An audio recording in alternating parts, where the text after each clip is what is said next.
मोर्चा की सभी वरिष्ठ और श्रेष्ठ कार्यकर्ता बंदी, जिला प्रशासन कुल्लू के समस्त अधिकारी, मुख्य चिकित्सा अधिकारी कुल्लू, जिला कुल्लू के उपस्थित सभी अधिकारी, इस मेले में भाग लेने वाले सभी विभाग और सभी प्रतिभागी, सभी विद्यालय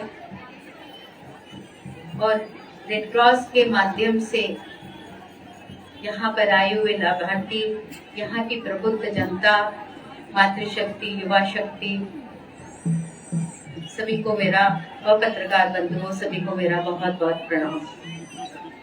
सबसे पहले तो आज मैं डॉक्टर्स डे पर सभी डॉक्टर्स को शुभकामनाएं और बधाई देती हूँ। ईश्वर के बाद डॉक्टर्स को दूसरा स्थान दिया जाता है। ये स्थान हमें तभी मिलता है क्योंकि हमारी नॉलेज को पेशेंट तब तक परवाह नहीं करता जब तक कि हमारा ज्ञान उनको केयर नहीं करता। यदि उन्हें लगता है कि हमारा ज्ञान उनको उनकी तकलीफों को कम कर रहा है, हम एक सहानुभूति, एक संवेदनापूर्ण तरीके से उनके बीच काम करते हैं, तो ये स्थान निश्चित रूप से हमें ईश्वर के बाद दूसरा मिलता है। इसलिए आपको बहुत बहुत बधाई। आप एक मानवता के लिए बहुत अच्छा कार्य कर रहे हैं और आज का दिन तो मुझे बिल्कुल उपयुक्त भी लग रहा है। रेड क्रॉस के मेले के समापन के अवसर पर बहुत बहुत शुभकामनाएं और बधाई। और मैं यंग डॉक्टर्स को बिल्कुल यही हम एक वरिष्ठ डॉक्टर होने के नाते कहना चाहूंगी कि हम बहुत संवेदनशील होकर और बड़े पेशेंस के साथ मरीजों को देखें।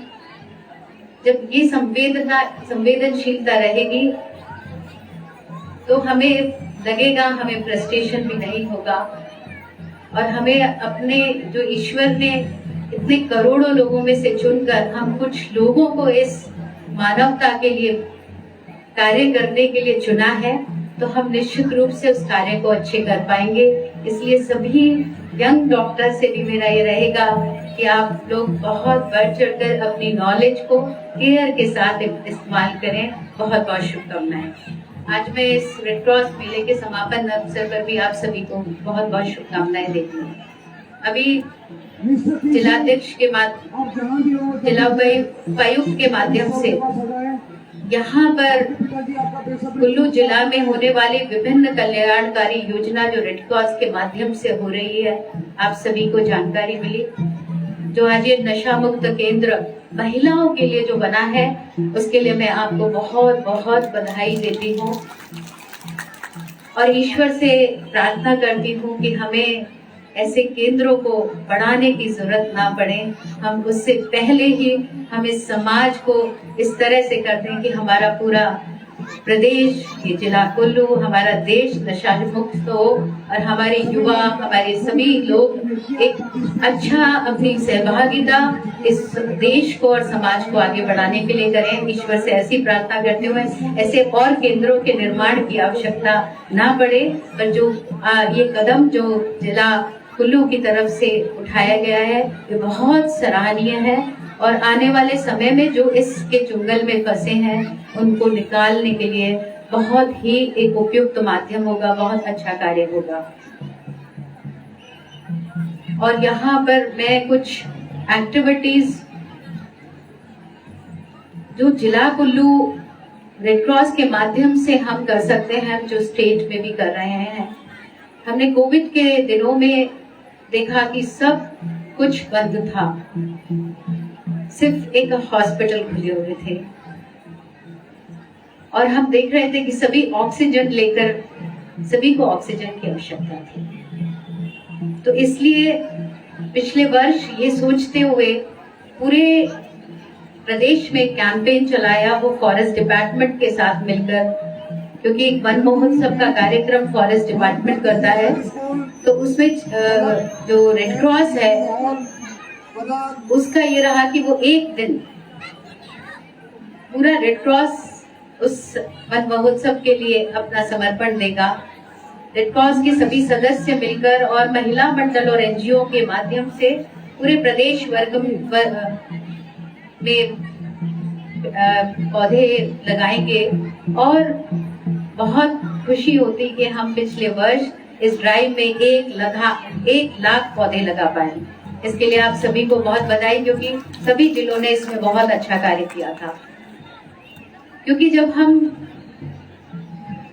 देखते हैं कि ऑक्सीजन हमें तो ईश्वर ने बहुत अच्छे से दी है, हम इस सुंदर प्रकृति में रहते हैं। विकास की इस दौड़ में हम उस प्रकृति का साथ भी छोड़ते जा रहे हैं। हमें लगता है कि सब कुछ मटेरियल है, जो कुछ भी है वो पैसे से ही सब कुछ खरीदा जा सकता है, पर ये जो स्वास्थ्य है ये पैसों के माध्यम से नहीं खरीदा जा सकता है। हमें अच्छा प्रकृति, अच्छा वातावरण चाहिए, और उस वातावरण को अच्छा रखने के लिए हमारा कंट्रीब्यूशन भी बहुत जरूरी है। इसलिए आप सभी से आग्रह रहेगा कि हमें आर्टिफिशियल ऑक्सीजन की जरूरत ना पड़े। हम खूब पेड़ पौधे लगाएं, अपने पर्यावरण को बहुत अच्छा करें। उसमें हम अपनी क्या सहभागिता कर सकते हैं वो सहभागिता करें, क्योंकि विभिन्न महिला मंडलों और युवक मंडलों के माध्यम से अपन को एक्टिविटीज भी दे सकते हैं।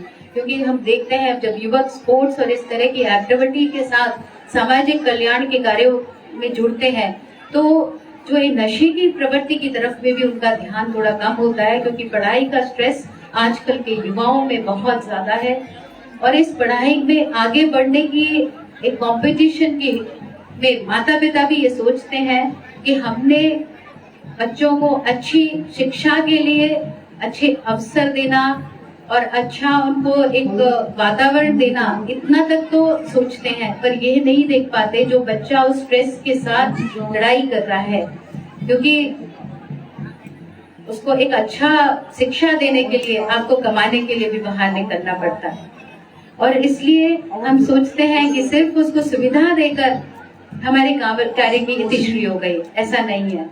बच्चे के साथ कम्युनिकेशन बहुत जरूरी है। ये मेरा माताओं से बिल्कुल कहना रहेगा कि आप घर से बाहर निकले, हमें निकलना पड़ रहा है, हमें जाना पड़ रहा है, क्योंकि हमें घर और बाहर दोनों संभालना है। परंतु एक ये बात भी सोचनी है कि घर के संस्कार हमें अपने बच्चों को देने जरूरी है, क्योंकि ये संस्कार लेकर जब बच्चा निकलता है तो ऐसी जो प्रवृत्तियां हैं, दुष्प्रवृत्तियां हैं, उससे निकालने, उसमें न जाने की संभावनाएं रहती हैं।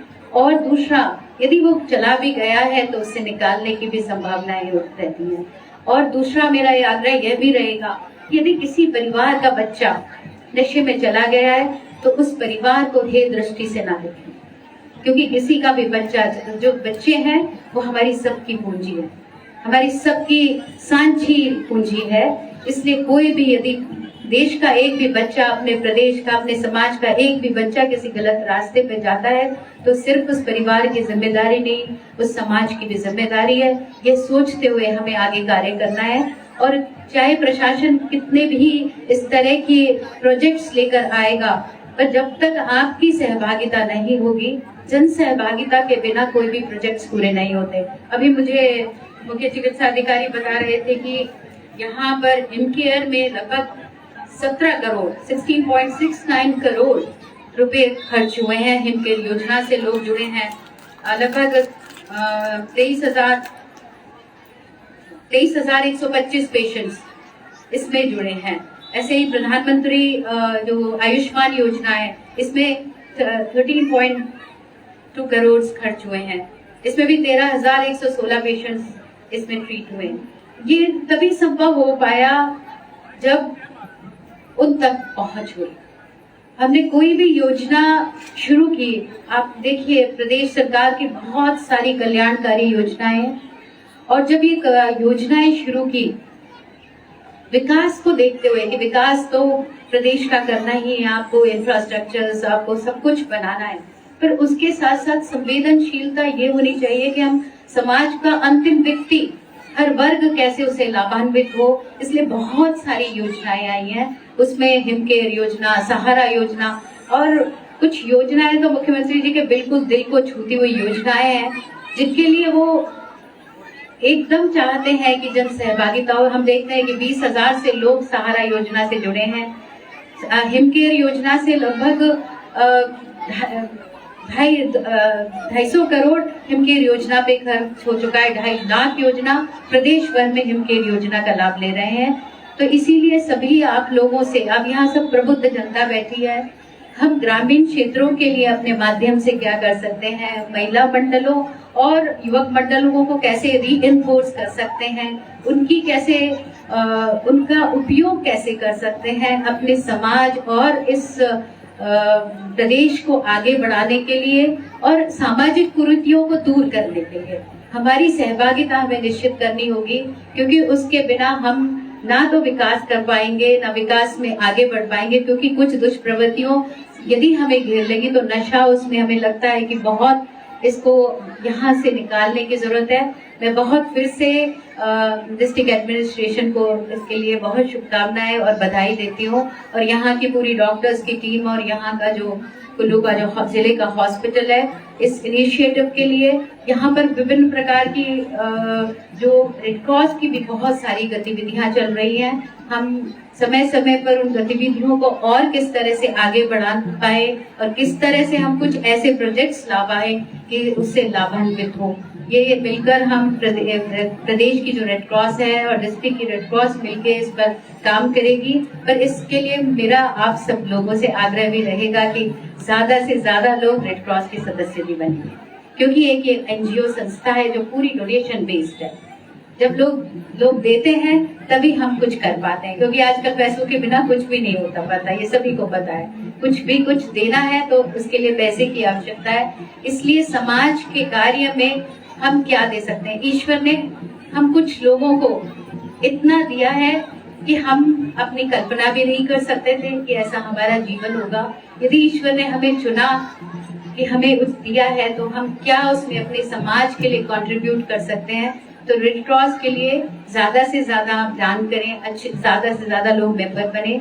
अभी मैं कल बात भी कर रही थी कि युवा रेड क्रॉस और जूनियर रेड क्रॉस, इसको भी बहुत आगे बढ़ाने की आवश्यकता है, क्योंकि हम यदि जूनियर रेड क्रॉस और युवा रेड क्रॉस को युवा रेड क्रॉस में, यूथ रेड क्रॉस में जो कॉलेजेस के बच्चे आते हैं, जूनियर में 12th तक के बच्चे आते हैं, उनकी संख्या को बढ़ाते हैं। उनके द्वारा हम सामाजिक क्षेत्रों के बहुत कुछ काम करा सकते हैं, ताकि वो एक समाज में एक पॉजिटिव उसके साथ अपनी कंट्रीब्यूट करे। वो पढ़ाई के साथ साथ सामाजिक जिम्मेदारियों को भी अभी से निभाते हुए जाए, ताकि उनका आने वाला भविष्य भी अच्छा हो, वर्तमान भी बहुत अच्छा हो और एक अच्छा हंसता खिलता हो एक समाज हमारा हो, और हम इसी तरह से विकास की ओर बढ़े। इसलिए सभी स्कूल्स के भी टीचर्स का भी से भी मेरा आग्रह रहेगा कि जब भी इस तरह की रेड क्रॉस की एक्टिविटी के लिए कोई आपके पास आए बढ़ाने के लिए, तो आप उसमें आप अपना कंट्रीब्यूशन करें। आप विद्यार्थियों को जोड़ने में अपनी मदद करें, क्योंकि विद्यार्थियों के माध्यम से भी हम बहुत सारे कार्यक्रम चला सकते हैं। हम कुछ अवेयरनेस कैंप्स भी बच्चों के बीच में लगाना चाहते हैं स्कूल्स में जाके, ताकि उनके हेल्थ एस्पेक्ट को भी देख पाए। हम जिलों में भी, जिले से हम इस रेड क्रॉस को जिलों से हम मंडल स्तर तक ले जाना चाहते हैं, ताकि ग्रामीण क्षेत्र की जनता के लिए भी हम अपना कुछ कर पाए। क्योंकि हम देखते थे पहले जो रेड क्रॉस था वो सिर्फ एक स्टेट में और डिस्ट्रिक्ट तक सीमित हो गया था। अब हमने उसमें योजना बनाई है कि उसको हम किस तरह से मंडल स्तर तक और ग्रामीण क्षेत्रों तक आगे पहुंचा पाए, ताकि ग्रामीण क्षेत्र की जनता एक तो रेड क्रॉस को जान पाए, क्या रेड क्रॉस क्या करती है वो जान पाए, खुद कंट्रीब्यूट करे, और जितने भी कार्यक्रम रेड क्रॉस के माध्यम से मिलते हैं तो ग्रामीण क्षेत्र की जनता उसमें खुद इन्वॉल्व हो, ताकि उनका अपने ही, मैं कुछ स्थानों पे भी गई थी तो मैंने कुछ युवा मंडल और महिला मंडलों को बोला कि आप अपने पर्यावरण को अच्छा रखेंगे तो आने वाले समय में टूरिज्म की संभावना आपके लिए है। टूरिस्ट बाहर से आता है, अपना इतनी सुंदर जगह है, क्या देखने आता है, यहाँ का पर्यावरण, यहाँ की सुंदरता, प्रकृति की सुंदरता, पर हम अपने आप उसको खराब कर रहे हैं। तो क्या जिम्मेदारी लेकर हम अपने नदी नाले जो हमारे एरिया में आते हैं उसको स्वच्छ कर पाए। तो ऐसी इनिशिएटिव ड्राइव्स के साथ भी रेड क्रॉस को थोड़ा चलना होगा, क्योंकि अल्टीमेटली ये सब कुछ हमारे हेल्थ पर भी इफेक्ट करती है और हमारे रोजगार पे भी इफेक्ट करती है। जब हम आर्थिक रूप से सक्षम होंगे तो हम निश्चित रूप से सामाजिक और कल्याणकारी योजनाओं के लिए हम अपना कंट्रीब्यूशन कर पाएंगे। इसी शुभकामनाओं के साथ कि आप सभी लोगों का सहयोग और रहेगा, ये अपेक्षा करते हुए, इसी विश्वास के साथ मैं आप सभी लोगों को इस रेड क्रॉस मेले के लिए बहुत बहुत शुभकामनाएं और बधाई देती हूँ। हम इस तरह से निरंतर सब मिलकर एकजुट होकर हम आगे इसी तरह से बढ़ेंगे और समाज के क्षेत्र में हम सब अपना जिस तरह से भी कंट्रीब्यूशन कर सकते हैं वो कंट्रीब्यूशन देंगे। बहुत बहुत धन्यवाद। बहुत आभार आपका डॉक्टर साधना जी। आपका बहुमूल्य संदेश हम सबके लिए प्रेरणा देने वाला है। 2-3 बहुत महत्वपूर्ण बातें